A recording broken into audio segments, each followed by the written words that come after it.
అందరికీ నమస్కారం. నేను మీ బోరుగడ్డ అనిల్ కుమార్. గత 4 నెలలుగా కుటుంబ ప్రభుత్వం నాపై కక్ష సాధింపు చర్యలు చూస్తూ ఉన్నారు. ఫిబ్రవరి 14వ తారీఖు ఇంటర్మ్ బెయిల్ మీద నేను బయటికి రావడం జరిగింది. ఇది వివరణ ఎందుకంటే గత రాత్రి నుంచి ఇవాళ నాకు అనంతపురం బెయిల్ వచ్చే తరుణంలో మళ్ళీ నాకు బెయిల్ రాకుండా చేసేదానికి కుటుంబ ప్రభుత్వం పనిన కుట్ర ఇది. దళితున్నైన నన్ను చిత్రహింసలు పెట్టారు. 3rd డిగ్రీ ఇచ్చారు కర్నూలులో. నా వెన్నుపూస L4 బోన్ ఫ్రాక్చర్ అయింది. నా testis right side blood clot అయింది గుట్కాలతో తనటం వల్ల. ఆల్ ఇండియా మెడికల్ సైన్సెస్ వారు నివేదిక ఇచ్చారు. ఆ నివేదికను కోర్టు వారికి సబ్మిట్ చేసాం, హైకోర్టు వారికి. ఈ పరిస్థితుల్లో మా తల్లి అనారోగ్యానికి గురైపోయి డయాలసిస్ చేసి యాంజియోగ్రామ్ చేసిన సెట్ కాని పరిస్థితుల్లో ఆమెకి సర్జరీ చేశారు. 16వ తారీఖు 17వ తారీఖులో సర్జరీ జరిగింది. 14వ తారీఖు నేను ఇంటర్మ్ బెయిల్ మీద రావడం జరిగింది. చెన్నైలో అపోలో హాస్పిటల్లో నా కన్నతల్లికి సర్జరీ జరిగిన మాట హైకోర్టు వారికి మేము చెప్పాము. హైకోర్టు వారు దాన్ని విచారించుకున్నారు. రికార్డ్స్ ఉన్నాయి మా దగ్గర. నా తల్లికి సర్జరీ జరిగింది. 14వ తారీఖు రిలీజ్ అయిన నేను 28వ తారీఖు వరకు నేను మా తల్లిగారితో ఉండి 28వ తారీఖున నేను సెంట్రల్ ప్రిజన్లో ఎక్స్టెన్షన్ బెయిల్ కేసు రాకపోతే సెంట్రల్ ప్రిజన్లో నేను 4:45 కల్లా నాకు ఇచ్చిన టైం పరిధిలో కోర్టు వారిని గౌరవించి నేను సరెండర్ అవ్వడం జరిగింది. ఆ క్రమంలో మళ్ళీ వెంటనే మరుసటి రోజు నాకు మళ్ళీ ఇంటర్మ్ బెయిల్ రావడం జరిగింది.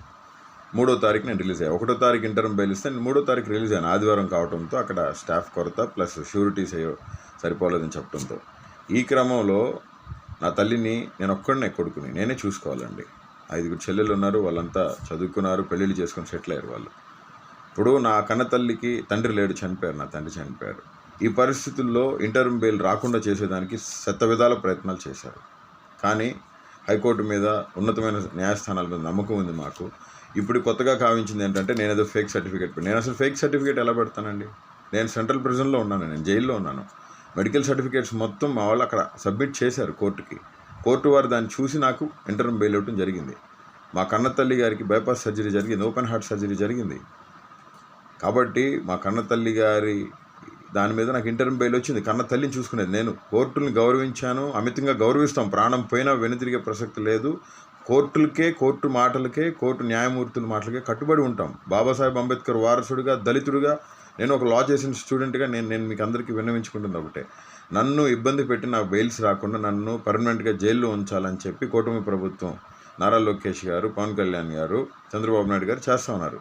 నన్ను చంపాలని చూస్తున్నారు. నాకు ఏమైనా, నా కుటుంబానికి ఏమైనా దానికి కారణం నారా లోకేషే. చంద్రబాబు నాయుడు, పవన్ కళ్యాణే. మరొకసారి తెలియజేస్తూ, నేను ఇంటర్మ్ బెయిల్ మీద ఉన్నాను. నా కన్న తల్లిని చూసేవాళ్ళు ఎవరు లేరండి. మాకు దిక్కెవరు లేరు. దేవుడే మాకు దిక్కు. జగన్మోహన్ రెడ్డి గారే ఏదైనా, కన్న తండ్రి అయినా తల్లి అయినా, వైఎస్ఆర్సీపీ పార్టీ జగన్మోహన్ రెడ్డి గారే మా తండ్రి లాంటి వ్యక్తి. కాబట్టి గతంలో జరిగిన పరిణామాలకి, ఇప్పుడు జరిగిన పరిణామాలకి మీరు చూస్తూ ఉన్నారు. ఎవరెవరిని ఎంతమందిని తీసుకెళ్ళి లోపలేస్తున్నారో. దయచేసి కోర్టు మీద అమితమైన గౌరవం ఉంది. నా మీద తప్పుడు ఆరోపణలు చేస్తున్నారని నేను ఈ వీడియో రిలీజ్ చేస్తూ ఉన్నాను. కంటతడి పెట్టుకుంటూ నేను ఈ వీడియో రిలీజ్ చేస్తున్నానండి. ఈ పరిస్థితులు పగడికి కూడా రాకూడదని చెప్పి. నా కన్న తల్లికి ఓపెన్ హార్ట్ సర్జరీ అయిందండి. నా కన్న తల్లి దిగులుతో, మనోవేదంతో ఆవిడ స్టిచెస్ కూడా విప్పించుకోలేని పరిస్థితి. నన్ను చూసిన తర్వాతే ఆవిడ స్టిచెస్ అనేవి విప్పించుకోవడం జరిగింది. ఆవిడ ఇప్పుడిప్పుడే కోలుకుంటా ఉన్నారు. నా కన్న తల్లికి నా అవసరం ఉందండి. నా మాతృమూర్తికి నా అవసరం ఉంది, నాకు జన్మనిచ్చిన తల్లి. కాబట్టి కోర్టు వారు దీన్ని పరిగణలోకి తీసుకొని న్యాయం చేయాలని, మెడికల్ రికార్డ్స్ మొత్తం కూడా, నా తల్లికి సర్జరీ జరిగిన మాట వాస్తవం, నా తల్లి మనోవేదంతో ఉన్నమాట వాస్తవం, నా తల్లికి నా అవసరం ఉన్నమాట వాస్తవం. హ్యుమానిటేరియన్ గ్రౌండ్స్లో కోర్టు వారు అన్ని రికార్డ్స్ పరిశీలించి నాకు ఇంటర్మ్ బెయిల్ ఇవ్వడం జరిగింది. దీన్ని తప్పుదో పట్టించడానికి ఆంధ్రప్రదేశ్ పోలీస్ యంత్రాంగం మొత్తం ట్రై చేస్తూ ఉంది.